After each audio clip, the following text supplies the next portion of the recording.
you ever driven over a highway bridge and couldn't help but look below? Or stood on a shoreline's rocky ridge just to watch the water flow? And count yourself as one of the few with a different set of dreams, the kind that keeps you up at night, 'cause you can't wait to get to that stream. It's more than a river. It's more than the water flowing or where it's going. It's the grip on the paddle and the shit in the saddle, the V in the boulders and the lean in the shoulders. When you reach for the eddy, it doesn't get better than this. Yes, it's more. So much more than a river. Hey everybody, welcome. You are live with us here with Cross Currents Leadership.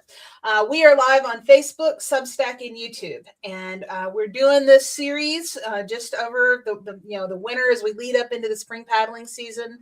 We're doing just 15 minutes at a pop, and we're talking to experts across paddle sports and outdoor recreation, giving you those golden nuggets of information. They're going to help you level up your paddle sports leadership in 2026. Tonight, I feel so lucky. I am here with my very good friend and frequent colleague, Jeff Little. Jeff, thank you so much for making some time for us tonight. Sure. Glad to be here. Jeff, you and I are friends. We work together a lot.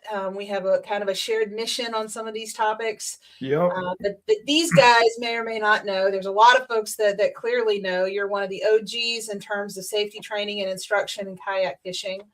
Back in, in the 2000s, you were like the first generation of ACA instructors bringing this stuff to people. I think it was 2002 through Kaleva. It was Tom McEwen that I certified under, and did about 9 years of teaching river kayak to kayak anglers when kayak fishing wasn't a thing that was widely accepted, understood, or even acknowledged. So I was growing the sport at the same time, trying to instruct folks to make sure that they're doing it safely and effectively. Yep. And we didn't piece it together till later, but when Joff Luckett and I got involved more recently and helped kind of evolve that curriculum and bring that training to market specifically for kayak anglers, by anglers, for anglers, we were kind of the third generation of instructors, but we were very much carrying on the work you had been doing for a long time. Yep. So let's talk about why this is so poignant, why we really need to focus on how do we prepare our kayak angler brethren, our friends, our neighbors, our community to be able to make the good decisions, so they spend more time fishing. Right. So it really comes down to getting the education out there into the community, whether it's one-on-one instruction or just fostering. And recently, it's just been a whole lot of it through social media. But these practices like practicing reboarding, obviously getting out there with friends so that you have that safety net with you, wearing the right gear. Preparing for back in the 2000s when you got started, what was your impetus? What inspired you that this was important? It's ironic because I was at the section of River of the Potomac where this happened today. I was telling somebody that I'm actually working on a fish tagging study on the Upper Potomac, and the gentleman who's running that organization said, "Hey, let's meet here." I'm like, I know it well. When he got off the water and we started going over things, and I told him my history there, which was that I had just bought a kayak, took it down through Seneca Breaks on the Upper Potomac, and flipped in a strainer, not knowing that it was a strainer. It was just a log, and popped up, in my blue jeans and hooded sweatshirt, and lost. I wore glasses back then. Lost the glasses, lost some gear, and I was upside down in a strainer for like 10, 15 seconds, Yeah. like held there, because I didn't understand. Like, I had the beginner ignorance, and that's what gets a lot of folks. But I popped up in because I was 23 years old at the time, and 23-year-olds are more resilient. And I got through there and popped up and said, I need an education. I went to the DC Canoe Cruisers Association, took paddling classes and swiftwater rescue, and eventually the ACA certification. But it was a near miss there. I had another one with an anchor, and I had another one that was hypothermia related. We were on a week-long camping float trip from Paw Paw, West Virginia, down to Williamsport. So it's not quite 70 miles. And we had 6.5 days, and somewhere in the middle, it was early October. It rained, all of our gear was wet, and this was hypothermia off the water. We had been on the water, and it was the most severe case of hypothermia that I had experienced. Yeah. But it was related to, we had been in the water, and just not having the right gear can get you. So, well, for sure, having a few of those near misses, having some scares, getting into some bad situations that you realize in hindsight were preventable, right. That maybe you didn't even have vocabulary for when they happened, but now you do. Right. That certainly has inspired me to get this message out to the world. So I get it. Sure. And, every spring, especially this time of year, we lose kayak anglers, and we hear about it in the tournament community, because it seems like it always happens where someone's pre-fishing for a tournament and they're pushing hard regardless of the weather. This is a timely time of year to talk about it, because we've had a hard winter up here, but we've also had some 60-degree days. And I was out last weekend, and air temperature was beautiful, but that water was still like 38 to 41 degrees.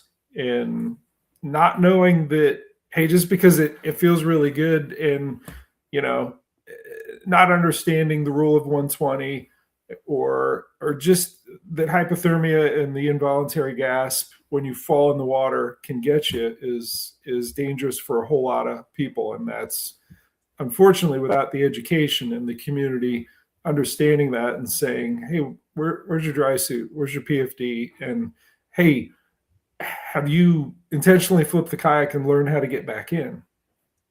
Those are barriers to survival that we need to help foster in the community.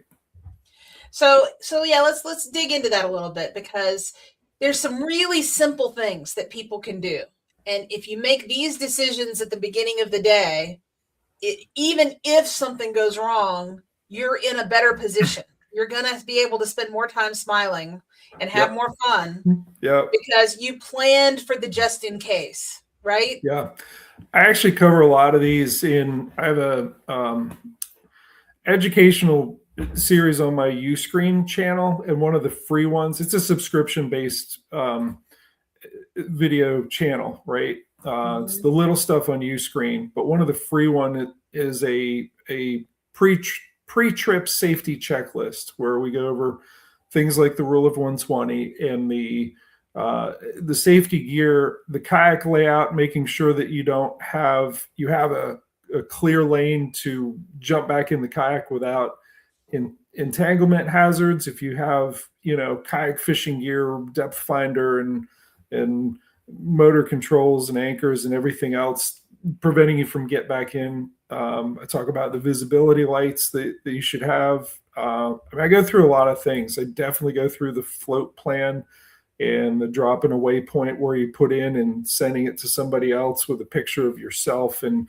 what you're wearing and the boats, so that the search and rescue has something to go on to, all right, this is who we're looking for. These are the boats. This is what they're wearing.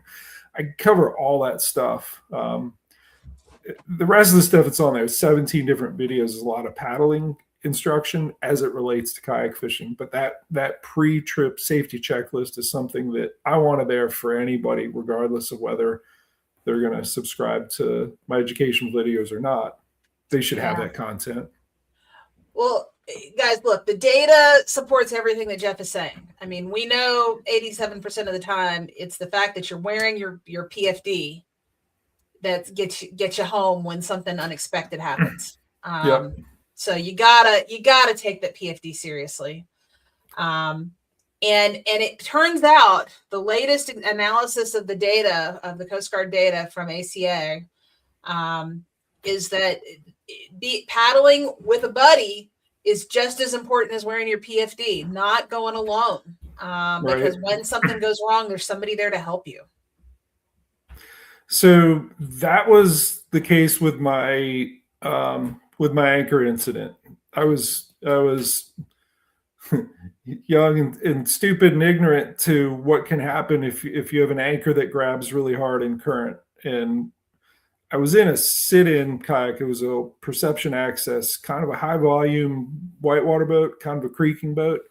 And I'd set it up for fishing. And I was with my buddy Kurt Long. We were on the Potomac up from Fletcher's Boathouse, went up towards Chain Bridge, and I dropped that anchor, and I could feel it grab or feel it smack a few rocks, and then it grabbed hard, and it pulled the back of the boat totally underwater, and I just started whipping back and forth. And I was basically, while facing downstream, anchored off the stern, ruddering to keep from flipping all the way around. And I knew with the amount of current that I was in that I had made a big mistake.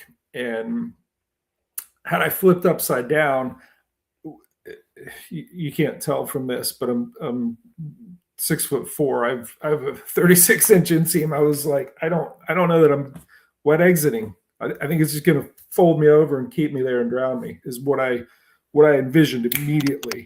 Yeah. And my buddy Kurt, he saw what was happening. He's like, I'm coming. And he was paddling hard against heavy current, and he got upstream. I'm whipping back like this, and he had the knife on the PFD, came down, T-bone sideways, ripped and cut that thing. And I had never felt such relief in an instant as I did in that moment. And Kurt saved my life. And yes, I mean, that's the advantage of having a buddy, having a very capable buddy too. So. Right. Somebody you've trained with and that's smart and paying attention to you. Yep.